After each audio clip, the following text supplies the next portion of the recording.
Hello my lovely and handsome people. Today we are going to make some wonton soup. Wonton soup is a family favorite in my household. My mom used to buy it all the time, and when I got older I learned how to make it myself because I am, or should I say was, addicted to the stuff. I probably still would be if I wasn't on Medifast, honestly. I passed the addiction down to my family, and it's really not that bad. It's not really that high in fat.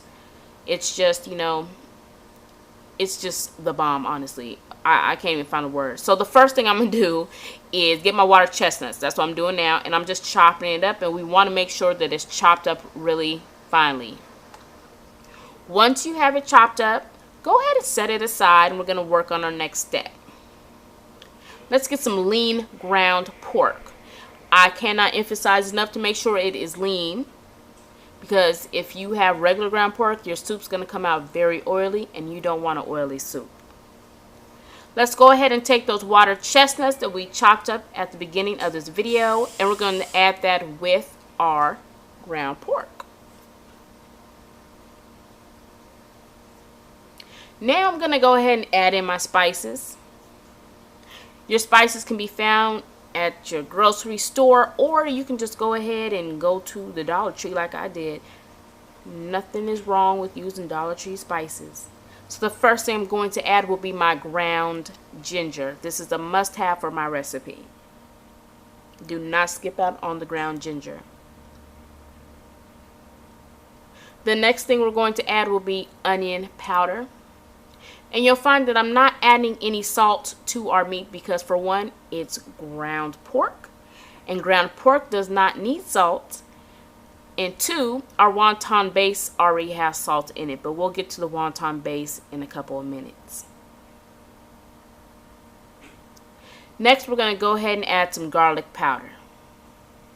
Okay, we're almost done adding all of our spices. One more spice to go. And that is our black pepper, just regular ground black pepper. And you just want a little bit of that. You don't need too much. And that's all we have to add for our filling.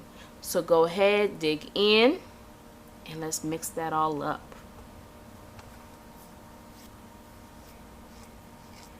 Make sure you get everything mixed though. You don't want your ginger to be on the bottom and your water chestnuts to be to the left. Just go ahead and mix everything thoroughly. This is where it gets tricky. We're going to go ahead and wrap our wonton. So that's the wonton wrapper. And I dip my finger in egg white to help it stick. Not everybody does this step, but it works great for me. Not everybody wraps their wontons the same way either. But like I said, this is what works for me. So maybe it can work for you too. I like to pinch it really tight because at the beginning, when I started off making wonton, my wonton was falling apart when it started to cook, and we don't want that. So I make sure that I get it nicely sealed. So let's me dip my finger in the egg white again. Go ahead and fold it. We're going to pinch it. Make sure you get those corners. Another fold. And another, and pinch. Simple as that.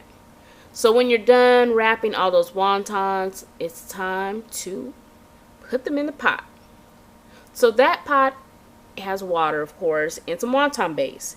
If you cannot find a wonton base at your local grocery store, once again, go to an Asian market. If you do not live near an Asian market that has wonton base, you can use chicken broth.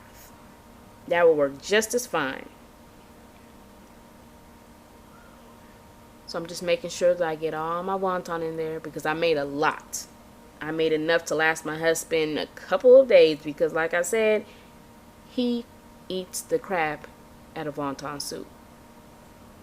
And it's funny because he didn't even know what it was 5 years ago. So with your wonton, what you can do, you might have noticed in the picture at the beginning of the video, you can add vegetables to your broth. I like adding celery, onion, green onion to mine. You don't have to though. And go ahead and stir it. And you're going to let that cook on medium for about 45 minutes. If it starts to boil over, turn the heat down. And that is your